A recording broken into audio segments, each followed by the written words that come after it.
E aí galera, beleza? Bom, eu sou o professor Azarias Favacho, muitos me conhecem, mas vamos deixar a apresentação para o final. A nossa aula vai ser direta daqui do nosso quarto estúdio. Em tempos de confinamento nós precisamos improvisar e é isso que estamos fazendo. Eu quero contribuir com a sociedade paraense, brasileira e mundial, quem sabe, com esta aula. O assunto de hoje na disciplina Sociologia é sobre Karl Marx. Quem foi Karl Marx? Onde ele nasceu? Quais as suas principais obras? Qual a sua atuação política, acadêmica e assim por diante.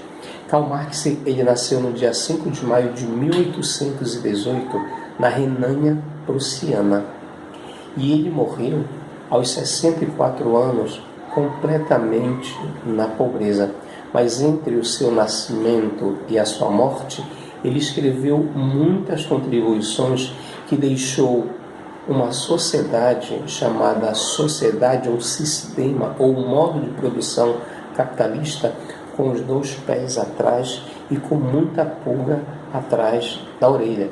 Quando fala-se em Marx, você logo associa comunismo ou socialismo, e o capitalismo, por sua vez, que é antagônico ao comunismo, tenta logo aniquilar qualquer concepção que tenha como cerne o capitalismo. Isso aconteceu desde a época que Karl Marx deixou as suas contribuições. Mas vamos ver assim a trajetória do Karl Marx. Bom, o Karl Marx, apesar de ele ser um dos clássicos da sociologia, ele inicia a sua carreira acadêmica no mundo do direito. Em 1835 ele ingressa na graduação em Direito. Em 1837, com 19 anos, ele já escreve para o seu pai e diz o seguinte: papai, eu estou desenvolvendo muitos extratos de muitas obras porque eu acredito que esses extratos, ou seja, esses resumos, essas resenhas, essas reflexões, vão servir para muita coisa no futuro. Só que nesse período que Marx vem cursando direito, ele vai frequentar um clube de doutores e já em 1838 ele opta para engajar no mundo da filosofia. Apesar de gostar muito de direito, ele se encontrou no mundo da filosofia. Então, no ano de 1841, ele obteve doutorado em filosofia, ou seja, saiu da linha do direito, veio para a filosofia, doutorou-se em filosofia. A tese dele, inclusive, chama-se A Diferença da Filosofia da Natureza em Demócrito e de Epicuro. Em 1841, também, pós-doutorado, infelizmente, ele candidatou-se a uma vaga para lecionar. Só que, no período, a universidade hipersectária ou as universidades e faculdades hipersectárias não admitiam profissionais que tivessem as concepções ideológicas, que tivessem como base, por exemplo, ou que esses profissionais tivessem diretamente contato com Hegel, com Feuerbach e com tantos outros. Por isso, ele foi, digamos assim, perseguido politicamente e não conseguiu ministrar aulas em universidades. Em 1842, ele já passa, por conta dessas questões, ele vai ter que sobreviver, e ele vai sobreviver como um acadêmico, ele vai participar de vários jornais, ele vai participar de várias revistas, melhor dizendo, contribuindo com artigos, com reflexões, com análises da sociedade. Inclusive, em 1842, ele é redator da Gazeta Renana. Em 43, ele foi para Paris e 2 anos depois ele foi expulso. Em 1844, um momento importante na vida dele, que ele encontra o Engels, que será o seu parceiro a vida toda no mundo acadêmico. Em 45 ele vai para Bruxelas até 1848, que ele vai ser deportado depois disso para a Bélgica, em virtude das concepções que ele vem defendendo. Depois ele volta para Paris. Em 49 ele volta para a Alemanha, achando que em 1848 as questões que estavam acontecendo na França iriam acontecer na Alemanha, mas infelizmente não aconteceu. O processo revolucionário que vinha acontecendo na França não, digamos assim, foi disseminado para o mundo todo e não chegou na Alemanha. Por isso, depois ele é banido da Alemanha, ele vem para Londres e em Londres ele fica até o final da sua vida, ou seja, ele vai ter os seus últimos dias lá em Londres. Dentre tantas obras, eu vou citar algumas, mas eu quero citar ou me debruçar em duas especificamente aqui na vida de Karl Marx, que são as fundamentais ao meu ver. Em 43, ele já começa a escrever sobre a questão judaica em Paris. Ele escreve também a crítica da filosofia do direito de Hegel. Em 44 ele tem muitas obras, eu vou destacar a crítica da filosofia do direito de Hegel, no caso a introdução, e os manuscritos econômicos filosóficos. Essa última vai contribuir inclusive para o Capital. Em 45 a Sagrada Família, as teses de Feuerbach. Em 46 ele vai escrever uma obra também célebre, muito boa, chamada Ideologia Alemã. Em 47, Miséria da Filosofia do Trabalho Assalariado. Em 1848, ele vai escrever para mim o Épico. Ele vai escrever para mim uma obra que o engrena, que o assemelha, que o aproxima da classe trabalhadora. A obra é o Manifesto Comunista.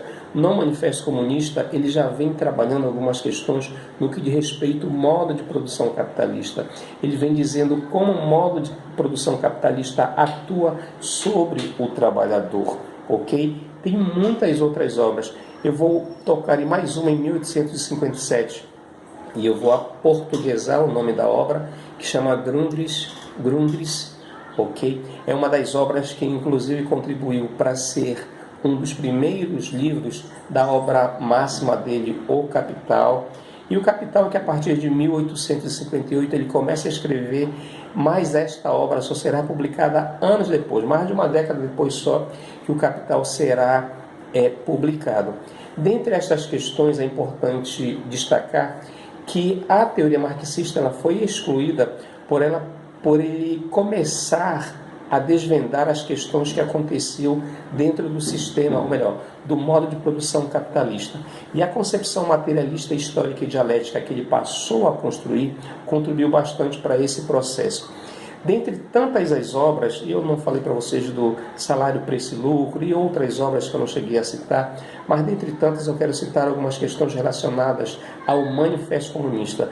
Porque o Manifesto Comunista, como eu já disse para vocês, além de ser uma questão que faz uma junção direta entre o Karl Marx e a classe proletariada. Por que proletariada? Porque é no Manifesto Comunista que ele deixa evidente que a sociedade capitalista, o modo de produção automaticamente, tem duas categorias. A primeira chama-se burguesia, a segunda chama-se proletariado.